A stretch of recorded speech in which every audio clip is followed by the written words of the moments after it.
ব্যস্ত ও বিলাসী নগরী ঢাকার কেন্দ্রবিন্দুতেই এক প্রান্তিক গ্রামের সন্ধান পাই আমরা। এটাকে ঠিক গ্রাম বলা চলে কিনা সে কৌতূহল নিবারণ করতেই শহরের মিরপুর অঞ্চল হয়ে আমাদের ছুটে চলা উত্তরার দিকে।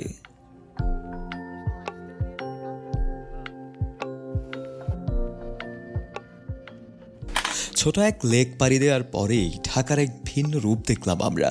মাঠ ভর্তি গাছ, গাছের পাতায় লেগে থাকা বৃষ্টির চিহ্ন, জেলেদের জাল ফেলার আগে লেকের পাড়ে নিগুড় পরিদর্শন, মাঠে চড়ানো পশুদের উল্লাস।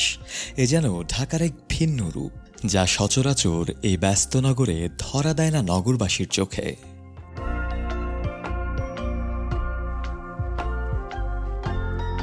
একমাত্র স্মার্ট সিটি বসুন্ধরা, আধুনিকতায় এক ধাপ এগিয়ে। তবে এখানেই আমাদের গন্তব্য শেষ নয়। এখানে কিছু বাসভবন আছে যা এই নগরের এক অচেনা রূপকে তুলে আনে। তাই সেদিকেই যাত্রা করলাম আমরা।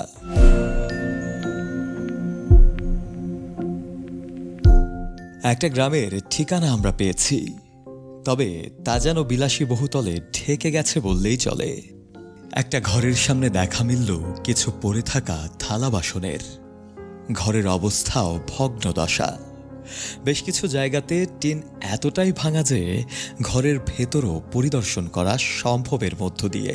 তবে ব্যবহৃত নানা জিনিস দেখে বোঝা গেল বাড়িটি পরিত্যক্ত নয়। যদিও এই মুহূর্তে জীবিকার প্রয়োজনে প্রত্যেকটি সদস্য বাড়ির বাইরেই রয়েছেন। কিন্তু অদ্ভুত ব্যাপার হলো, জীবনের রুক্ষ বাস্তবতা উপস্থাপন করা এই ঘরটির বারান্দায় দাঁড়ালেই চোখে পড়ে এক সুউচ্চ বহুতল। এই দুই আবাসন পাশাপাশি থাকার অন্যতম কারণই যেন মানব জীবনের বৈচিত্র্যময় ধারাকে দৃশ্যায়ন করা।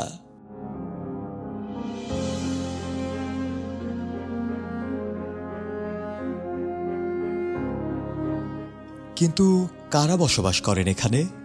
সে প্রশ্নের উত্তর মিলল সামনের বাজারে বসে থাকা এক প্রবীণের কাছে।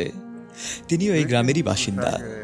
তার পূর্বপুরুষ থেকে শুরু করে নিজেদেরকে এই ভূখণ্ডের প্রায় ৩০০ বছরের বাসিন্দা বলে দাবি করে নানা মন্তব্য তুলে ধরেন তিনি। ২-৩ পুরুষ আগে এখানে আমরা আছি, এখনো আছি। মনে করেন ২-৩০০ বছর হবে যে আমরা এখানে কিছু লোক বসবাস করি। ওখানে আমাদের যা ছিল সয় সম্পদ সবাই রাজুকের হাতে চলে গেছে, ওখানে আমাদের আর কোনো পথ নাই। তার দাবি, হঠাৎই এই ভূখণ্ডের মালিকানা ছাড়তে হয়েছে তাদের। অন্যদিকে এ সমস্ত জমির কাগজপত্র ছিল না বলে কারোর প্রতি কোনো অভিযোগও করেননি তিনি।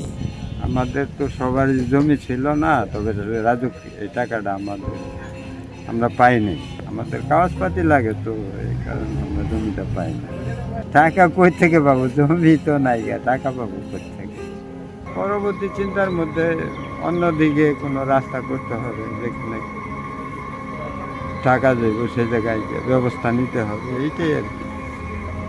তবে প্রয়োজনীয় নথিপত্র থাকলে আজ প্রায় ১,০০০ কোটি টাকা পরিমাণ সম্পদের মালিক থাকতেন বলে অভিমত তার। শফেল মাওলা, কালের কণ্ঠ।